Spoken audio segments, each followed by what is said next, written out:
Good morning, Bonnie. Welcome. Good morning. I'm Bonnie Welch with La Mesa Rotary, and we're going to talk about a little bit about anti-human trafficking efforts in San Diego. But before I start that, San Diego is known as America's finest city.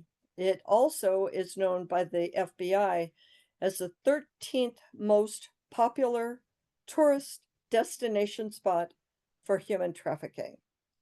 San Diego, we've got an amazing district attorney, Summer Steffen, who has anti-human trafficking efforts very, very high on her list of what are important to her and what she's trying to accomplish. She runs a CSEC seminar every year, and CSEC is Child Commercial Exploitation of Children. So what it comes down to is efforts that are being made both locally and nationally on human trafficking efforts.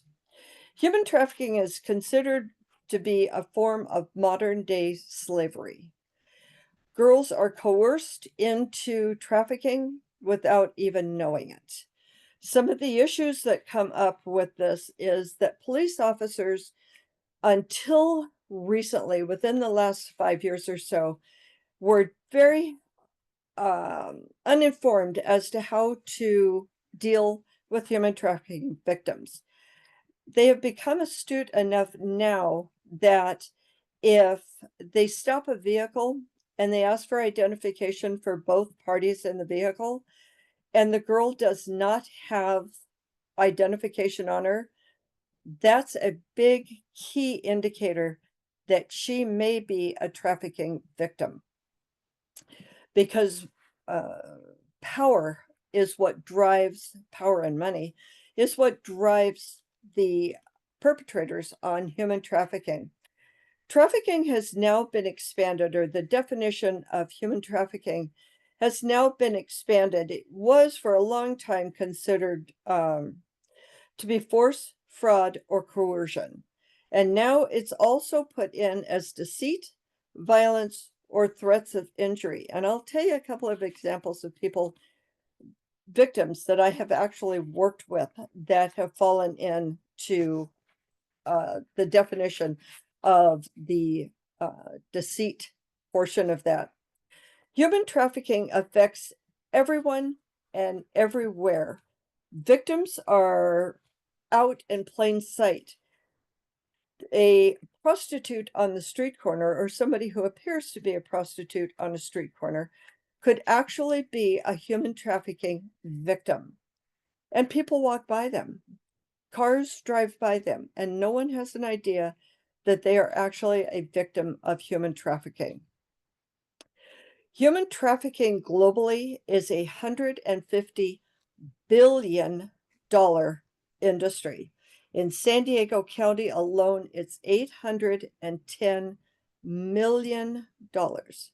San Diego County is an $810 million industry for sex trafficking.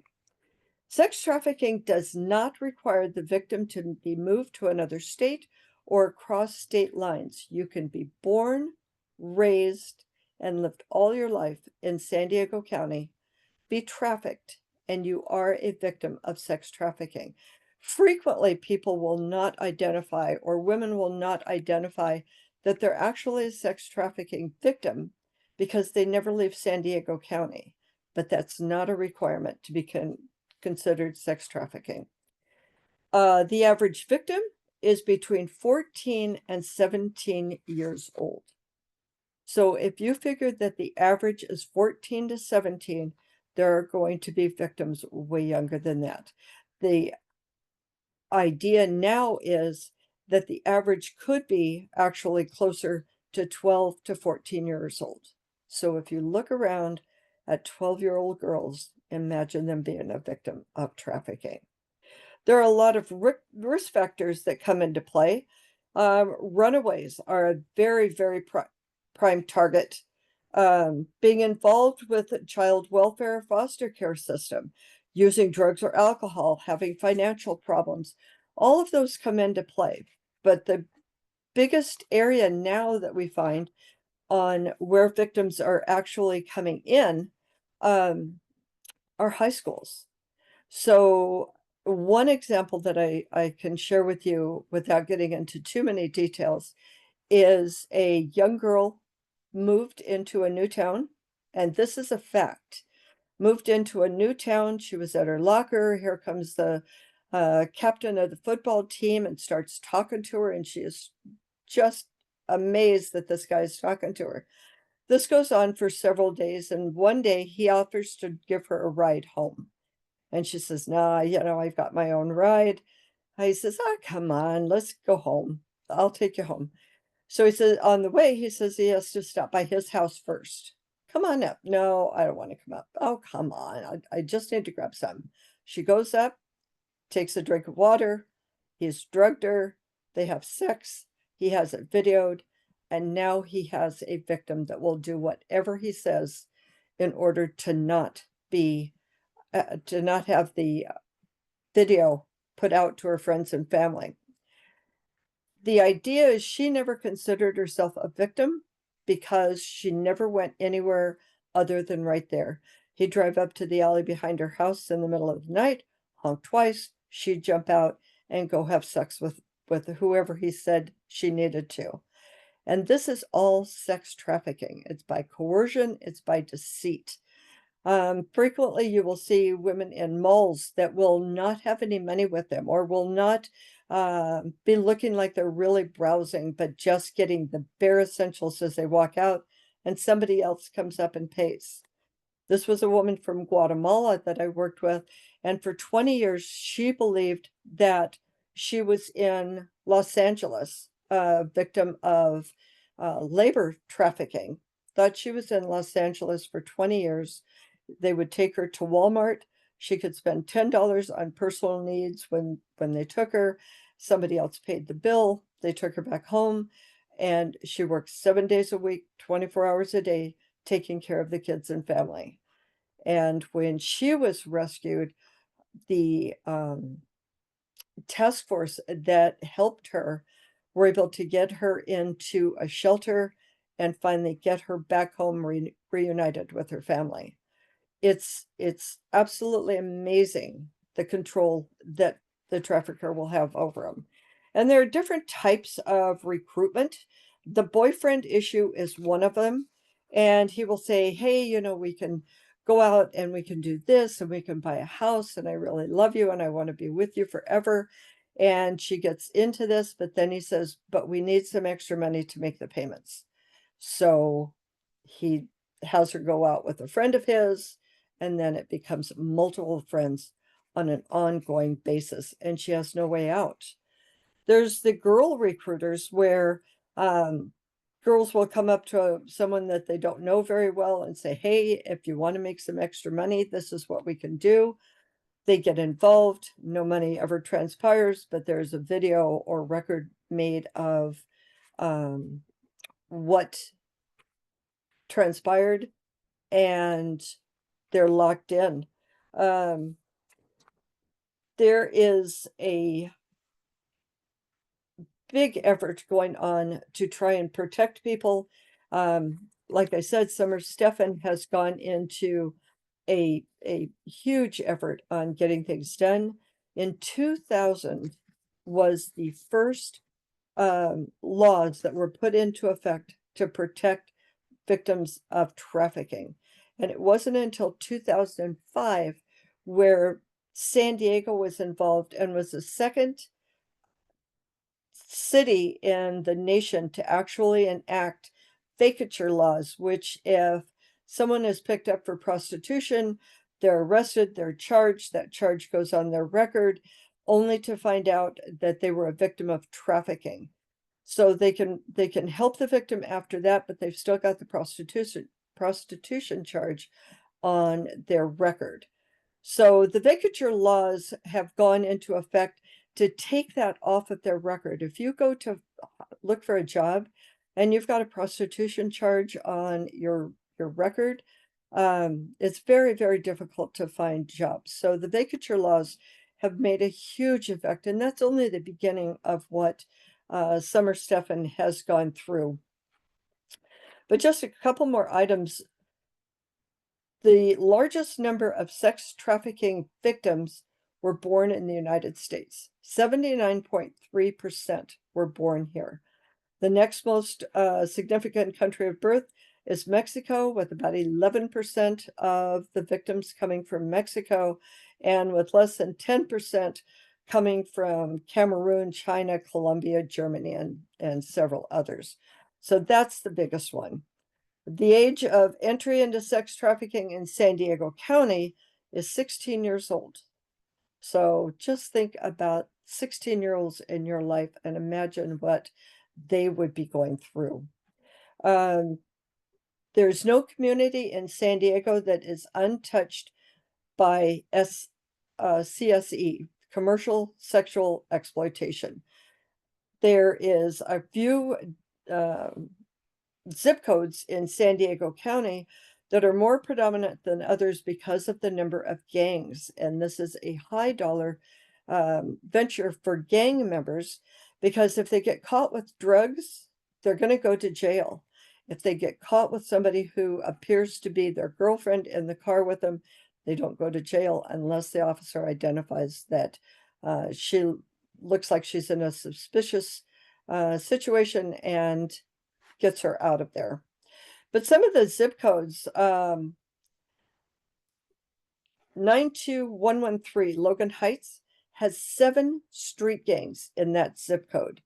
92114 Southeast San Diego has 6 known gangs in that zip code. And 92102 Golden Hill Market Street area is the home to 4 gangs with multiple cliques. There's a strong correlation between victimization, homelessness, and foster care, because those are our most vulnerable women. And boys can be a victim of trafficking also. It's just not as prevalent.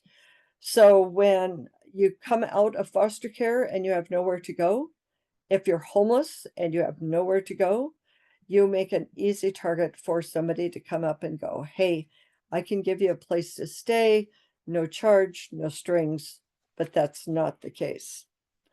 There are 20 high schools that participated in a study that confirmed that recruitment was happening with their students.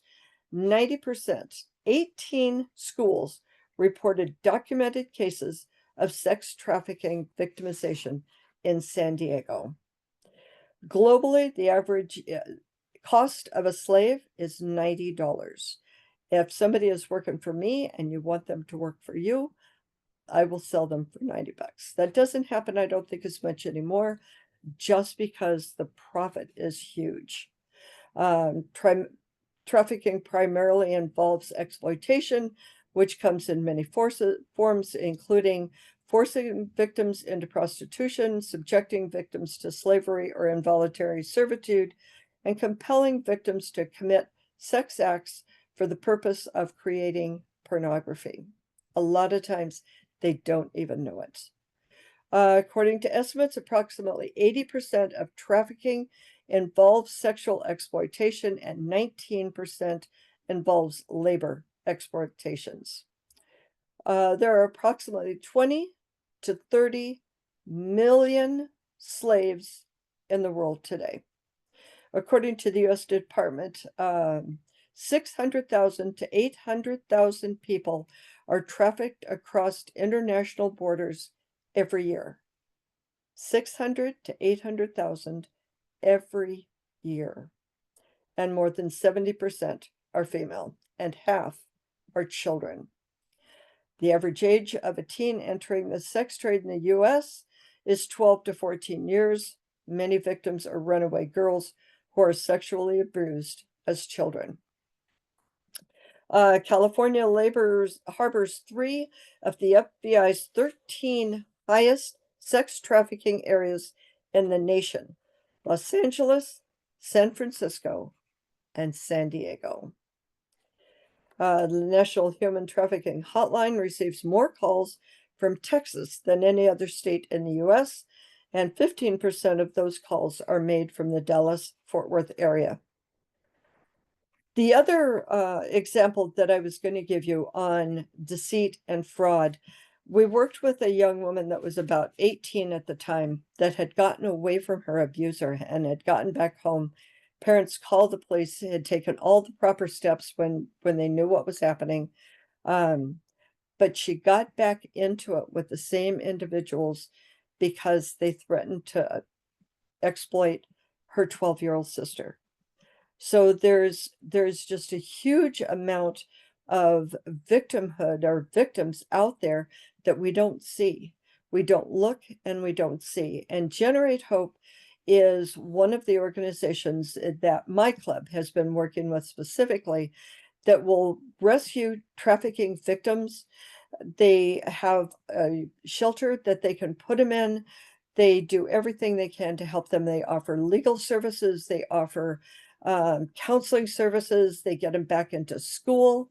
So frequently you will see me put a post on news bits on efforts that we're doing with Generate Hope. So if you see those, I hope you can join us. And in the future, just keep an eye out. You know, if somebody looks like they're scared to be with the person they're with, there's probably a reason.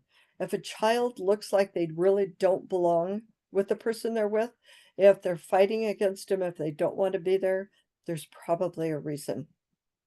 Thank you.